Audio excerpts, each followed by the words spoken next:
William Ruto has once again done what he does best. He has poured everything into one small by-election. Money, government machinery, cabinet secretaries, roads, a stadium, a train, blankets, thermos flasks, money, basically everything. Dunia yumbwe. Kaunti ya Nyandarua leo imerekodi title deed ya kwanza ambayo imekuja hapa. And yet, one man has completely destroyed that entire plan. A senator called John Medhu. Watu wa Nyandarua, asanteni sana. Senator Medhu, asanteni sana. And what he has done in Ol Kalou might end up changing Kenyan politics forever. For the first time in a very long time, even government apologists are actually admitting that what he has done is genius. We're going to talk about it. If you love this kind of content, go ahead and like this video and subscribe. Now let's get to the video. Hii Kasongo najua alikuwa mtu yangu zamani. Hata saa ingine mimi namuonea huruma. Hii mtu amenyolewa na akina kuoza sikuri na akina Itumbi. Hapo wamemnyoa 32 million. Now, before we continue, let us be honest. The names on the ballot paper in Ol Kalou don't really matter. Yes, there are candidates. Yes, there are people who are seeking office. But everyone knows that the election is not really about that. The election is about William Ruto versus Rigathi Gachagua. UDA versus DCP. That's the real contest. The MP candidates are simply carrying the flags. They gave Ruto their heart and soul. He has let them down very badly. The actual battle is happening at a much higher level because whoever wins this seat will immediately shape the political narrative heading into 2027. Whoever will win the Ol Kalou by-election between Gachagua and Ruto, because that is what it really is, hapo ndio ita determine how 2027 will look like. And that is why the government has actually invested so heavily. And that is the same reason why the opposition is fighting so hard. This is not just a by-election.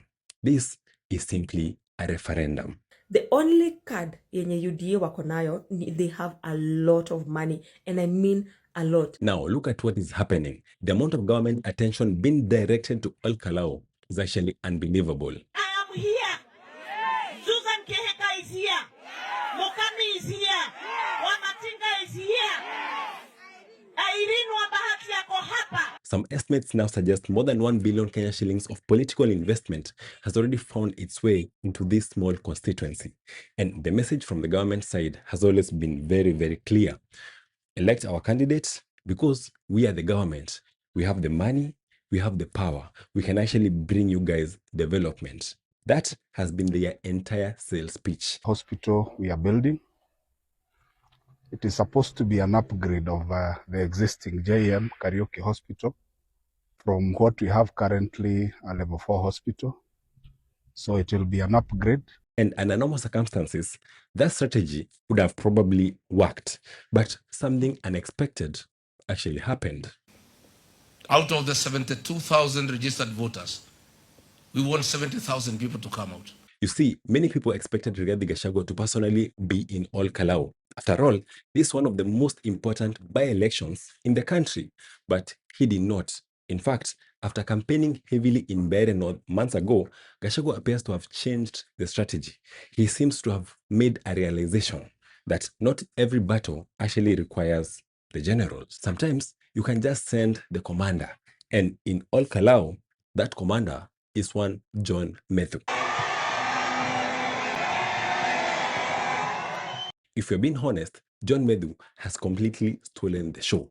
Everywhere you look in Ol Kalou, you see his fingerprints. Everywhere you look, you see that he's actually shaping the conversation. Ol Kalou, yeah. Ol Kalou, yeah. Everywhere you look, you see him forcing the government into defense mode. Ol Kalou Arambe! Ol Kalou Arambe! And what is fascinating is that he's doing this without billions. He's doing this without resources. He's doing this without government machinery. Instead, he's doing it with narrative. And in politics, you guys know that narrative is actually everything. Very good.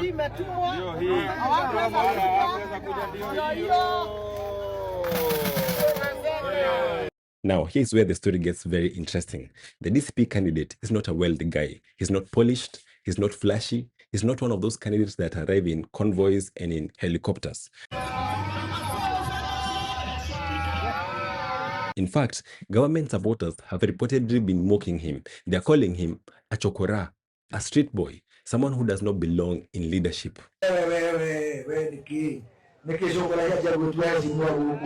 Now, normally, that would actually be an insult. Normally, that would actually damage his campaign. But John Medhu did something brilliant. He took the insult and he turned it into a weapon. You see, instead of rejecting the label, they actually embraced it. They told their supporters, if our candidate is being called a chokora, then let us buy him a suit. 10 shillings. Just 10 shillings.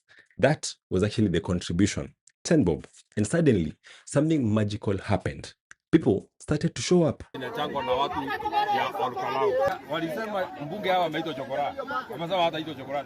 Now, residents who are supporting the DCP candidate Kamau Ng'otho wame come together kumchangisha as little as 10 shillings in support of his bid na ndio aweze kununua suti ya swearing in. I want you to think about that because this is Kenyan politics. Yeah? Because for decades, Kenyan politics have operated one way. Politicians give money. Citizens receive money. Votes follow the money. That has been the formula. But in Ol Kalou, that formula has actually been flipped. Yani kuna gava inatumia pesa, bribing people in the thousands of shillings, giving them mattresses, promising them a train and all sorts of rubbish. And then there is Medhu, who is collecting 10 bob from everybody. Ukileta 200 unarudishiwa 190. Ukileta 50 bob unarudishiwa 40. What's the plan? Collect 10 bob, 10 bob, 10 bob so that the people of Ol Kalou can own their candidate. More than 2,000 people actually showed up, each contributing towards buying their candidate a suit for his swearing-in ceremony. That is a symbolic gesture, but also a revolutionary one, because the message was actually bigger than the money. The message was, we do not need your billions. We do not need your handouts. We can actually fund our own candidate. And that message is actually very dangerous. It's not dangerous for wananchi. It's actually dangerous for politicians. Because if Kenyans can actually discover that they can fund their own candidates themselves, then the entire business model of Kenyan politics actually collapses. We are putting politicians on notice. Wale mulikuwa mumestash millions of shillings. Ati munakuja kununua voters in 2027.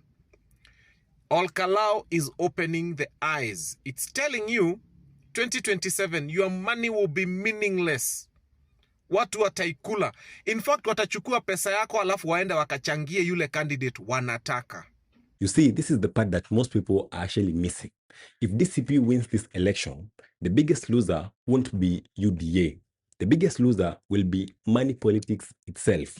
Imagine being a young leader. You have good ideas, you have integrity, you have leadership qualities, but you don't have millions. Traditionally, you'd never stand a chance.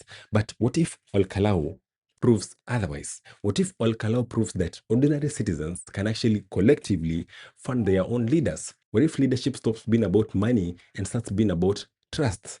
Then everything is going to change. So come with your money, yes. But they will collect your money. Alafu wataenda watachangia yule candidate wanataka pesa ya suti ile ataapishwa nayo. Which brings us back to John Medhu. Because whether you support DCP or not, whether you support Gachagua or not, you have to acknowledge the strategy. While the government is actually spending billions trying to influence the people, Medhu is convincing the people to invest in themselves. While the government is actually distributing resources, Medhu is building ownership.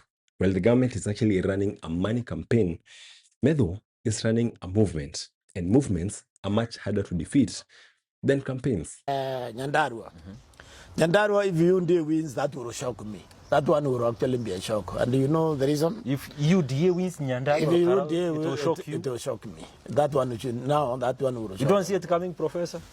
No, even if they bring the military there, this one I can really put my foot down. You know why? Because that is where the Mamo started. You see, personally, I think people are underestimating what is happening in Ol Kalou because this is no longer just a by-election. It is becoming a test of two different political philosophies.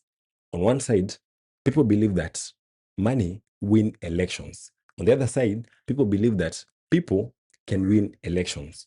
One side is actually investing billions, while the other side is asking people to contribute 10 bob. And somehow, the side that is asking for 10 bob seems to be generating more excitement. And that is why State House is actually worried. Because if Medo succeeds in Ol Kalou, then he will not just have helped elect an MP, he will have proven that the most powerful force in Kenyan politics is actually not money, it is the people. And once people discover the power that they actually possess, you can never take it away again. Subscribe.